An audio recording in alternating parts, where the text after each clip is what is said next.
Hey, it's Friday, last day of June, and I need a shave. So I'll do that when I get done here. Took the day off yesterday. I don't always feel like getting on here and talking to y'all. No, I don't. Cheers.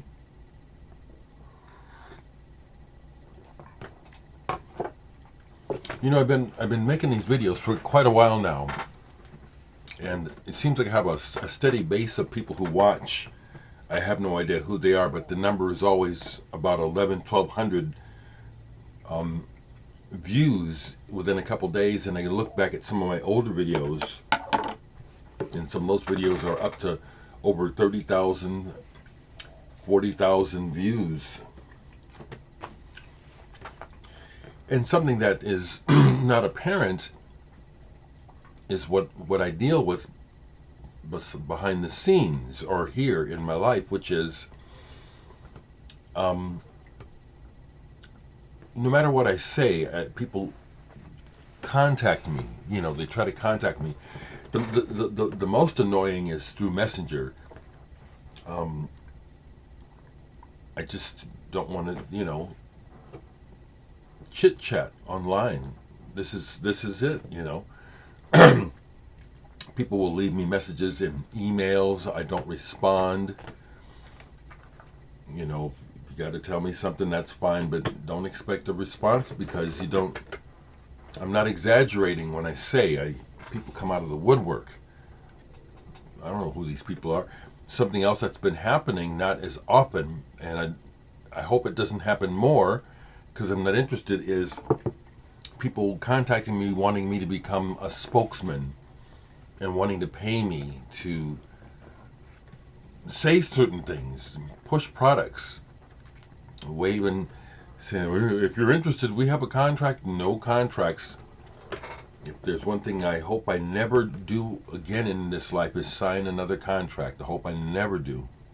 I hope I never have to. So sometimes I get a little tired, and I want to just pull back. People are going to do what they want to, they're going to do, because it's a big world. I'm only dealing with a small amount of people when you're talking about millions and millions of people. So every time you turn around and somebody new is coming by and finding out about you and wanting you to tell them the whole story, and I just say, no, if you like what's going on here, watch more old videos. You'll get my flavor. So what's up over in my house? What's up over here is real simple times. I'll go ahead and give you too much information. My home is in disrepair. It's like it's together, but it's like there are some major things. I've applied twice now for the home improvement programs. I'm fully eligible as a senior citizen, and I need new windows and siding. The house looks kind of shabby on the outside, unfortunately, but it's beyond my income. So last time I applied, I was informed that the agency didn't get their funding.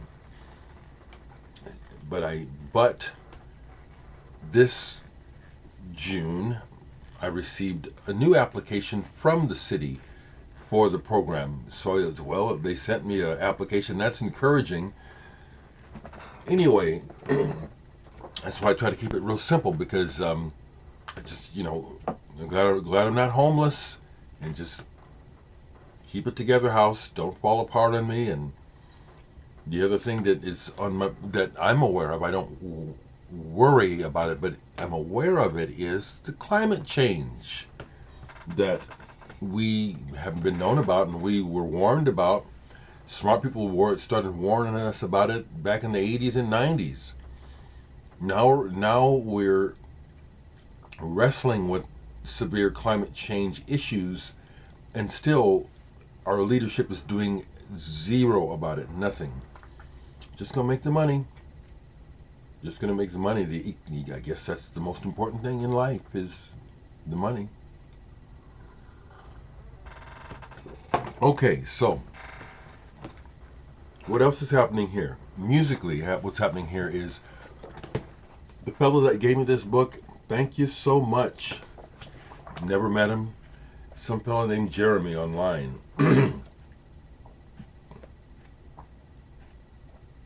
I love it. It's a casual read, and so I'm enjoying it. And it has me pulling stuff out of my collection. So yesterday I played this all the way through. The Uovo di Colombo. Read about it in the book. The Egg of Colombo or Columbus. Strange names. Just like some people like different types of crystals and paintings and stuff. This stuff is interesting to me. It's like baseball cards, certain types of cards. These are interesting to me. I feel like I need to explain that it's not just because something is good that I like it or that I have to have it. It's whether or not I like it is the most important thing. There's some stuff that is really good that doesn't interest me. Leastways, not just because it's good. Blue vinyl reissue, nice, eh? This is one of those keyboard-oriented albums that Italian singing. I don't know what they're singing about. Don't care. And most of the time, if these people would shut up and just play, I'd be a very happy person. But it's fun. This is fun for me, as well as enjoyable and sometimes downright enriching to hear this different type of music. And I love it. Yesterday was kind of rainy, so I didn't hear too much. But sure enough, 2 days don't go by without me having to hear through my neighborhood what people are listening to. Blues and hip hop. My friend Gary, I don't know why he likes Rick Ross so much. I really don't. Rick Ross sounds stupid to me. So I don't like to mail order. Even though people are sending me records in the mail and stuff to review, that's cool, but I don't like to mail order for a number of reasons. But I did because there are some exceptions. One of my exceptions, some of my artists that I really am into and collect are the Yellow Magic Orchestra trio. Ryuichi Sakamoto, Haruomi Hosono, and Yukihiro Takahashi, rest in peace, 2 out of the 3. So when I got the notice from Stranded Records that a new vinyl issue of Hosono album, which has never been on vinyl, was out, I ordered it. And it came. It arrived early yesterday. Haruomi Hosono N.D.E. In other words, near-death experience. Interesting how the oldest of the cats of the group, and he's the only one that's alive. We just lost Sakamoto, and before that, Takahashi. So, said Hosono is one of my top favorites, like Sakamoto. I just love what he does, and this is a favorite. So I'm glad it's on vinyl now. This is psychedelic and ambient and trippy, and I love this album. N.D.E. Haruomi Hosono. To me, he's an exceptional artist, a cut above when it comes to creativity. What he does resonates with me, especially his electronic work. You know, the stuff where he was doing a pastiche of Americana and San Francisco in his early days back in the 70s. I have that stuff, and it's grown on me, but that's not the part I like. I like the electronics, and to me, he's a pioneer of electronic music. I don't think it's just me. I think he actually is, chronologically. That came in the mail, so that was something I played yesterday. I'm even though my next gig isn't until July 30th, I am working on a setup for it where I won't be using a laptop computer to produce the sounds. So I have the setup where I have I won't show it today. It's primitive. It's a primitive setup that I'm using to create sound and manipulate it. So I've been working on that, every day, and making recordings. I have a loop pedal that I have hooked up. So I've really been getting into that.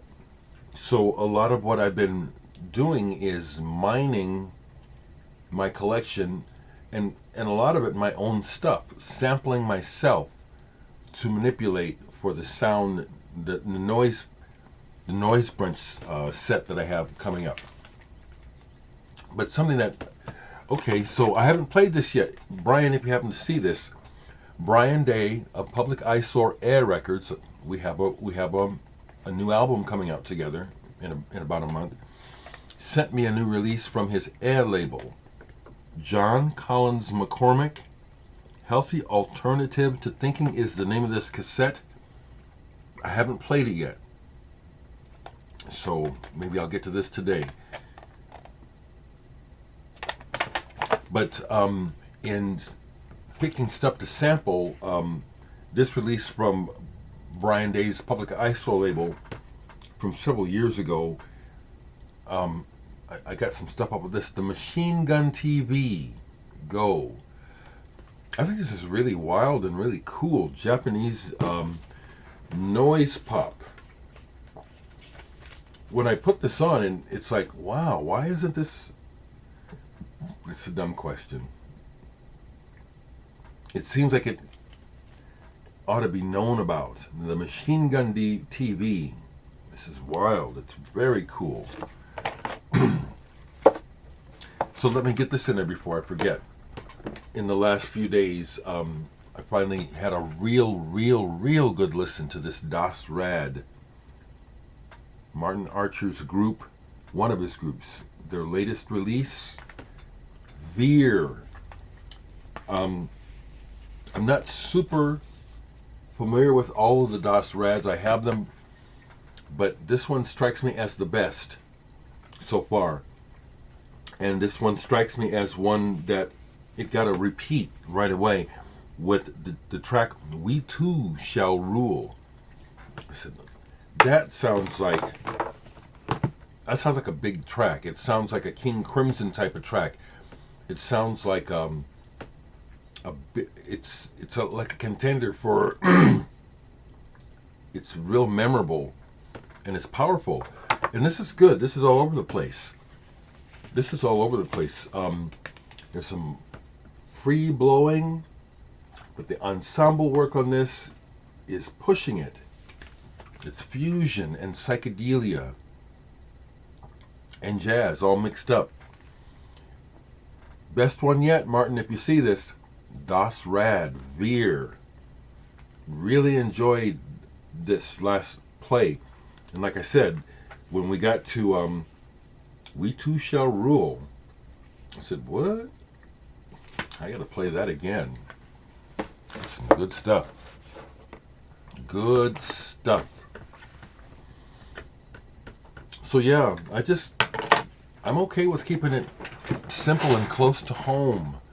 When I look at the news, when I feel the energy in the air, it's like I'm okay, being at home, fairly safe, doing the things that I love. I'm glad that simple things keep my interest. I don't have to have a whole lot of money and madness happening to keep me engaged and happy.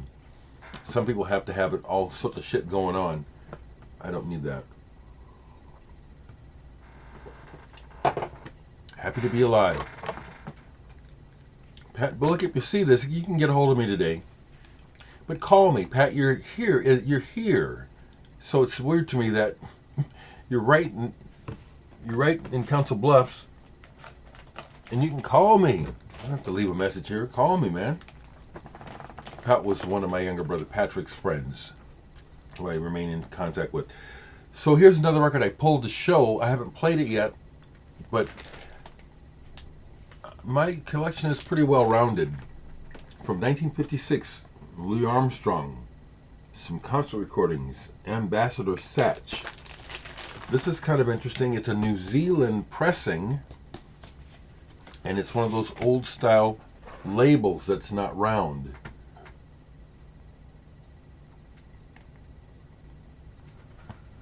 That's kind of cool.